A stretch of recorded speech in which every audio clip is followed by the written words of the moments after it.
والذین یؤمنون بما انزل الیک، متقین کا چوتھا وصف کہ وہ ایمان رکھتے ہیں جو کچھ محبوب کریم صلی اللہ علیہ وسلم کی طرف اتارا گیا، نازل کیا گیا۔ یہاں کل بھی ہم نے اس پر بات کی، اسی بات کو مزید آگے دہراتے ہیں، خاص طور پہ بچوں کے لیے یہ بات بہت اہم ہے۔ اللہ تعالیٰ نے یہاں یہ نہیں فرمایا کہ متقین کی صفات یہ ہے کہ وہ قرآن پر ایمان رکھتے۔ اگر لفظ قرآن ذکر کر دیا جاتا کہ والذین یؤمنون بالقرآن، پھر تو بات ہی ختم ہو جاتی۔ یہاں اللہ فرما رہے ہیں بما انزل الیک، کہ محبوب صلی اللہ علیہ وسلم آپ کی طرف جو کچھ بھی نازل ہوا اس پر کیا رکھتے ہیں؟ ایمان رکھتے۔ اب تین باتیں بہت اہم ہیں یہاں پر، وہ سمجھیے گا۔ پہلا، ایک ہے کلام کو نازل کرنے والا، کلام کو۔ دوسرا، وہ جس پر کلام نازل ہوا۔ تیسرا، خود کلام۔ اب جب ایمان کی بات ہو رہی ہے، یؤمنون، ایمان رکھتے ہیں، بما انزل الیک، جو آپ کی طرف نازل کیا گیا، اتارا گیا، تو پہلا اس میں اللہ تعالیٰ کی ذات باری تعالیٰ جل وعلا، دوسرا رسول کریم صلی اللہ علیہ وسلم، تیسرا جو آپ کی طرف نازل ہوا۔ ان تینوں پر ایمان رکھنا اس آیت کے تحت۔ اب جو نبی صلی اللہ علیہ وسلم پر اتارا گیا، پہلے تو یہ بھی ہے نا، ہم ایمان تبھی رکھیں گے نا ہمیں یہ پتہ ہو کہ کیا اتارا گیا۔ تو پھر یہاں مفسرین نے بہت کٹھن اور ایک مشکل بات کی ہے عمل کے اعتبار سے۔ وہ کہتے ہیں کہ پھر اس کی تفصیل کا بھی علم ہونا چاہیے کہ کیا کیا اتارا گیا،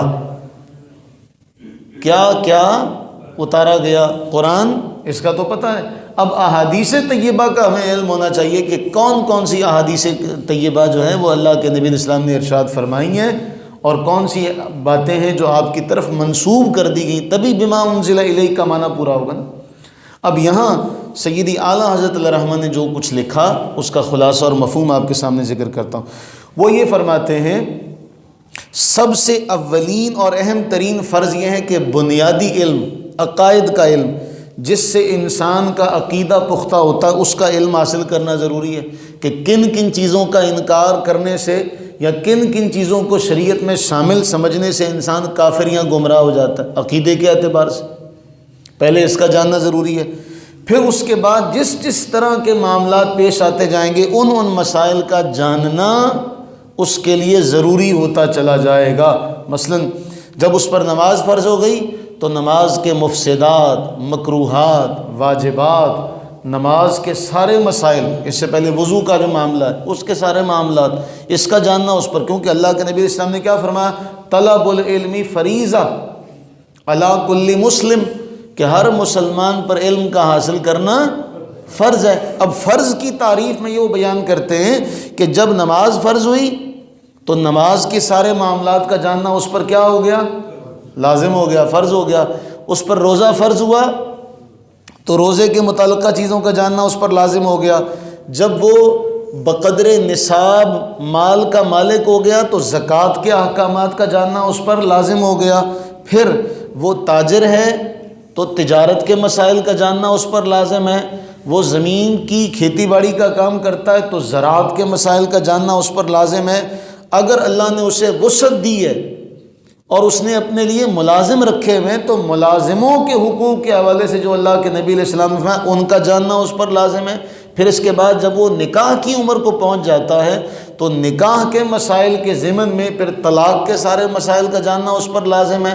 یہ ہے طلب العلم فریضہ، یہ ہے یؤمنون بما انزل الیک، کہ جو آپ کی طرف نازل ہوا اس پر ایمان رکھتے۔ اب جب ہمیں یہی پتہ نہیں ہوگا کہ کیا کیا نازل ہوا، اجمالی ایمان تو ہے ہمارا، اجمالی ایمان کہ جی ہم یہ بات اس پر یقین رکھتے ہیں جی قرآن اور حدیث، لیکن اس کا تفصیلی علم جس جس طرح ہمارے ساتھ وہ معاملات پیدا ہوں گے اس کے حالات کے مطابق مسائل کا سیکھنا ہر مرد کے لیے، مسلمان مرد کے لیے اور مسلمان عورت کے لیے فرض ہے۔ کیا ہے؟ فرض ہے۔ پھر سیدی اعلیٰ حضرت نے فرمایا یہ تو ہو گئے شریعت کے ظاہری مسائل، پھر وہ کہتے ہیں باطنی مسائل جو دل سے تعلق رکھتے ہیں، عاجزی کا، انکساری کا معاملہ، پھر اس کے بعد توکل کا معاملہ، پھر اس کے بعد حسد کا، ریاکاری کا، تکبر کا، ان کا سیکھنا ہر مسلمان پر اہم فرائض میں سے ہے۔ اب یؤمنون بما انزل الیک تو ہم نے اس سے پہلے بھی کئی بار پڑھی ہوگی آئے، ہمارے ہاں تو زیادہ ختم کے موقع پہ تو ہم نے اس کو لازم جز سمجھ رکھا ہے، تو یہ تو ہر ایک نے سنی ہے، لیکن اس کے معنی اور مفاہیم کو کبھی ہم نے آج تک سمجھا نہیں تھا۔ یؤمنون بما انزل الیک کے اندر یہ ساری باتیں آئیں گی، ایمان رکھتے ہیں جو آپ کی طرف نازل ہوا، پھر اس کو جاننا ہم پر کتنا بڑا ضروری قرض ہے جو ہم آج تک نہیں جان سکے۔ تو ہمارا آغاز، بچوں کا آغاز ہو رہا ہے وضو کے مسائل سے، طہارت کے مسائل سے، تو کم از کم آپ طہارت کے مسائل ضرور جانیے، اس کے بعد پھر نماز کے معاملات کے بارے میں جانیے، تو ہمیں کم از کم ان چیزوں کا علم ہونا چاہیے۔ اللہ تعالیٰ اپنی رحمت کا صدقہ ہم سب کے لیے یؤمنون بما انزل الیک کی عملی تفسیر کے مطابق ہم سب کو عمل کرنے کی توفیق عطا فرمائے، آمین ثم آمین۔